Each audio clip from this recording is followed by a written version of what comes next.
I had the fortune of attending a fan screening of this movie, which allowed me to see it a week before its release. Despite this, my views are still my own and are not influenced in any way, not that anyone watching this would think they'd be. Now is a great time to go see some movies. There's lots in many genres: George Foreman fans, Dracula fans, Michael Jordan fans. Of course there's the Super Mario Bros. movie, which is doing great, seemingly going to succeed over $1 billion in the box office. And now there's Guardians of the Galaxy Volume 3, which I'm sure will do great as well. What I'm also saying is now is a great time to be Chris Pratt. But for real, Guardians of the Galaxy Volume 3 feat was phenomenal. Worth all the hype and the wait, and it exceeded all of my expectations. I'd consider it to be one of the best Marvel movies of all time, and I haven't seen a movie in the franchise that has been this good and stuck with me for this long after seeing it since Spider-Man: No Way Home, which I am thinking that this movie is better than. This video will feature light to heavy spoilers very shortly. If you have not seen the movie yet, go see it. I recommend it to all, whether fans or not. There's something there for everyone, whether it's the story, the humor, the music. It delivers on all levels. Last warning for spoilers. Alright. Without further ado, let's dive in. I am going to skip around throughout the movie for the remainder of this video. I may summarize some aspects, but it is not going to be a linear review by any means. Speaking of which, let's start with the end. None of the Guardians ended up dying, which surprised me. I was banking on Rocket being gone before the first trailer, and it really seemed like it based on some of the posters and his whole backstory. He spends around half the movie close to passing, but survives. This is a recurring theme throughout the film. Drax takes a couple of hits that look pretty severe, but he survives. Peter, Star-Lord, literally starts to freeze in the galaxy, but survives. After seeing the movie, this would probably be my only gripe, though I must say, seeing it for the first time, I was very surprised that Rocket survived and that Peter did as well. I am happy for sure, as I like the characters, and they deserve to have more stories in the future. Speaking of stories, Rocket's backstory was done perfectly. Every time they did a flashback to it, I was hooked and ready to see more. The main villain of the movie, the High Evolutionary, helped significantly. I honestly think he might be one of the most despicable and vile villains in any comic book movie. His willingness to operate on all the animals while at the same time neglect and abuse them was depressingly realistic. Rocket's animal friends were great. It was interesting to see him interact with his original family, and I found them to all be entertaining. Really liked the scene where they gave each other the names of Lila, Teefs, Floor, and Rocket, though the final flashback scene where Rocket frees them and ends up inadvertently getting them shot is pretty heavy. It was kind of expected, but at the same time, not, as most Marvel movies have not been so dark overall, though that's not to say it was a bad thing, as many reviewers seem to think. It helped add more emotion and depth to the story and really solidify who Rocket is and why. Gamora was back after being found as a Ravager when the Guardians' ship gets invaded in hopes of saving Rocket. Her characterization was done well, seeing her interact with the people we have seen her with countless times before, but not recognizing or caring about them. Glad she went through Peter's backpack to find his picture and gain a little bit of sympathy for the team, even if she had to say goodbye at the end. Speaking of speaking, another segue, Groot finally spoke his first words in this movie that did not end with, "I'm Groot."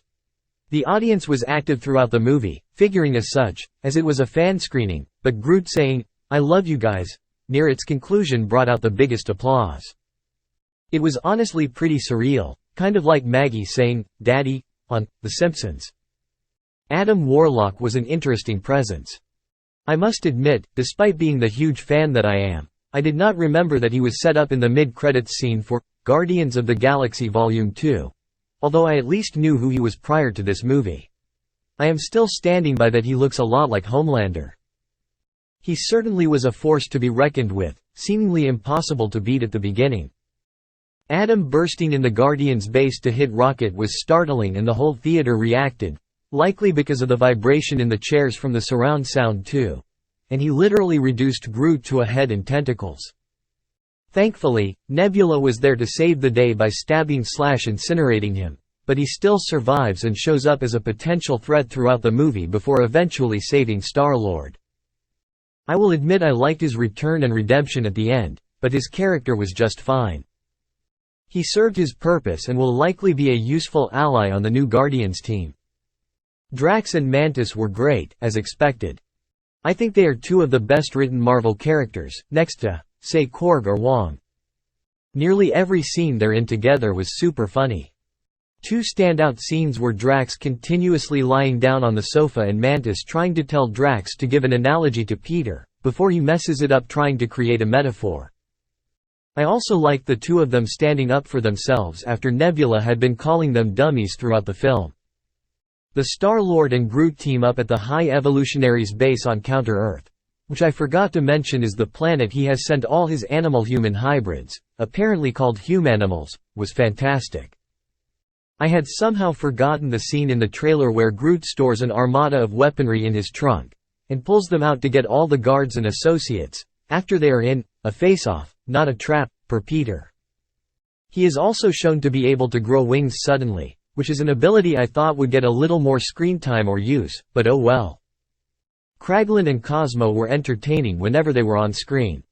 Liked how we got to see Howard the Duck with them as well. Good payoff with Kraglin finally acknowledging that Cosmo was a good dog after she helps him defeat the eagle creature. Kraglin seeing Yondu, who tells him to use his heart to control the arrow, was great as well. The theater and myself really liked that one. The two best scenes in the entire movie definitely were both related to Rocket in my opinion. First when he comes back to life and Peter and Groot hug him, and they all just stop for a minute. And second when they are breaking into the prison to save the children and Rocket stops and stares at the baby raccoons. Him staring at them, realizing that he is a raccoon himself was a masterpiece, and saving them.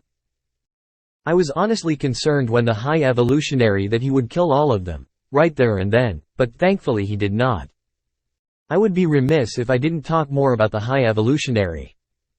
The scene at the end where Gamora rips his face off was probably one of the most disturbing shots in the entire Marvel Cinematic Universe, although, it was pretty awesome.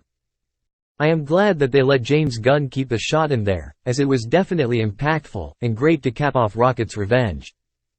The movie ended happily, almost with a stereotypical dance party scene, which was kind of unique for a Marvel movie. But it really fit this group as they have all faced so many hardships and need an ending where there is no looming threat. The two post-credits scenes were good. It was nice to see Rocket as the newly appointed captain and his new team as well. The future Guardians are looking great, and Rocket playing "Come and Get Your Love" on the Zune Peter left for him was perfect. Glad they played it, although I was hoping for "Hooked on a Feeling" as well. The other scene with Peter visiting his grandpa was nice, glad to see he will return. The last topic I wanted to touch on before the end was the music. I know the franchise is known for its songs, but there were some great picks here. Rocket listening to "Creep" by Radiohead at the beginning was solid. Using "Since You've Been Gone" by Rainbow in one of his flashbacks with his friends worked well. In the Meantime by Spacehog was a semi-deep cut that was cool both in the trailer and the movie itself. And of course, the end with "Dog Days Are Over" by Florence and the Machine was amazing. Special shout out to the slow-mo hallway fight scene when all the Guardians are united and are fighting the High Evolutionaries people. Not only was it such a captivating and special scene to watch, the use of "No Sleep Till Brooklyn" by the Beastie Boys only enhanced it. That's about it. I should hope so. This is the longest script for any YouTube video I have ever made up to this point. I guess it shows how passionate I am about this movie and how I am encouraging you all to go see it. In the meantime, no pun intended, I am going to likely continue to talk about this movie for a while and probably see it a couple more times once it comes out, why not? Thank you for watching, please don't forget to like, comment, subscribe, and check out some other videos.